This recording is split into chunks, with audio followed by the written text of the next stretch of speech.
Laura Lone qui vient en invitée surprise à cet enregistrement. C'est vrai qu'elle a affolé les vidéos des enfants de chœur. Elle a battu tous les records après une seule chronique.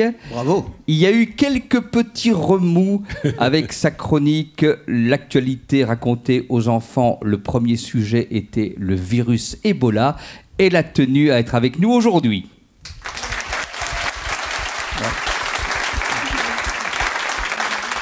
Bonjour Jean-Jacques, bonjour à toute l'équipe.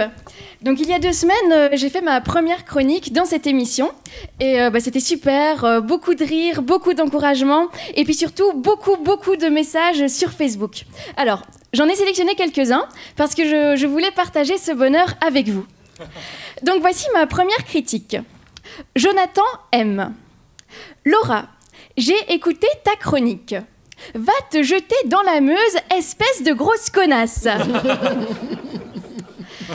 Alors, Kevin B.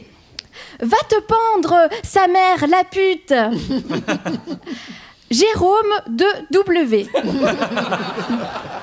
Avec ou sans Laura, je me fais toujours chier dans cette émission de merde. Bon, ma mère était tellement fière de moi. Bon, par contre, mon producteur, Jérémy Ferrari, lui n'était pas du tout content. Hein. Non, il a dit comment est-ce possible que tu arrives à avoir autant d'insultes sur un texte de 4 minutes alors que moi, j'ai besoin d'un spectacle de 3 heures pour en arriver là.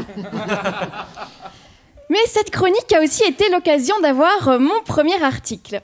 Alors, c'est un article des femmes prévoyantes socialistes. Bon. Il y a déjà des gens qui rient. C'est vrai que mettre ensemble prévoyante et socialiste, c'est drôle en soi. Bon, c'est vrai que quand on est humoriste et qu'on reçoit une critique des femmes prévoyantes socialistes, c'est un peu comme quand on est auteur d'essais philosophiques et qu'on reçoit une critique de Franck Ribéry.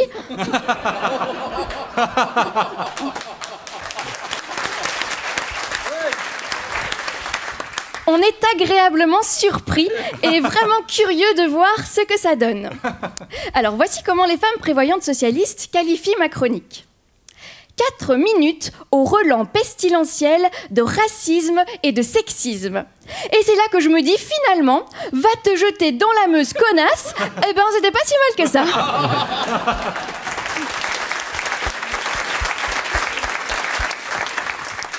Alors ma chronique qui dénonçait sur un ton sarcastique le fait que les Européens ne se sont inquiétés d'Ebola que quand le virus est arrivé chez eux, a suscité un tas de questions chez les femmes prévoyantes, dont celle-ci. Cette émission présuppose-t-elle que ses auditeurs comprennent son second degré ?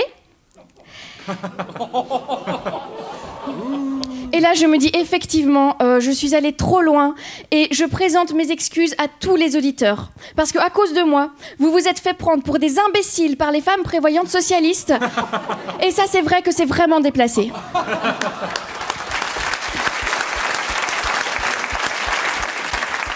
Mais ce n'est pas tout. Elle se demande aussi pourquoi Cody, envers qui j'ai, selon elle, tenu des propos racistes, a ri plutôt que de s'insurger. Serait-ce parce que Cody est une personne intelligente qui comprend le second degré ? Non ! Les femmes prévoyantes ont une toute autre explication que voici.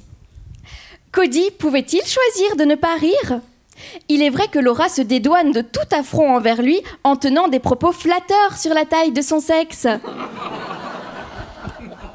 Donc, si on en croit la journaliste des femmes prévoyantes socialistes, quand un Africain se sent insulté par des propos racistes, si on lui dit dans la foulée qu'il a une belle grosse bite, il oublie tout, il est content et il rigole.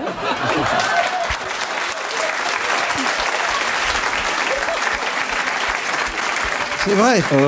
Laura, personnellement, je suis pas africain, mais avec moi, ça marche. Hein. Alors, je pourrais bien entendu faire remarquer à la personne qui a écrit l'article que cette affirmation est empreinte de relents pestilentiels de racisme et de sexisme, ou encore lui signaler que le mot flatteur prend un S au pluriel. Je pourrais aussi lui faire observer que lorsqu'elle parle, je cite, des préjugés les plus inscrits dans la population belge blanche, c'est toute une population qu'elle traite de raciste. Ou encore lui suggérer que quand on écrit un article qui se veut engagé et dénonciateur envers une émission d'une grande chaîne publique, on a au moins les couilles de la signer. Mais puisque cette personne a trouvé judicieux de citer Desproges dans un texte qui encourage la censure, Et ayant d'ailleurs une petite pensée pour ce pauvre Desproges qui doit être en train de danser la Macarena dans sa tombe, eh bien, je répondrai simplement à cette personne en citant Pierre Desproges à mon tour. Parfois, il vaut mieux se taire et passer pour un imbécile que de l'ouvrir et ne laisser aucun doute là-dessus.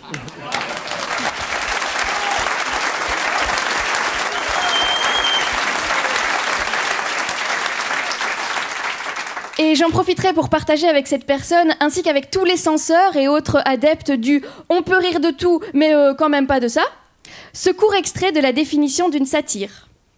La caricature et le second degré sont des techniques courantes de la satire, dans laquelle l'auteur exagère une situation en disant le contraire de ce qu'il pense, dans le but de la tourner en dérision et de la dénoncer. Et j'ajouterai que l'esprit, c'est comme les parachutes, ça ne fonctionne que quand c'est ouvert.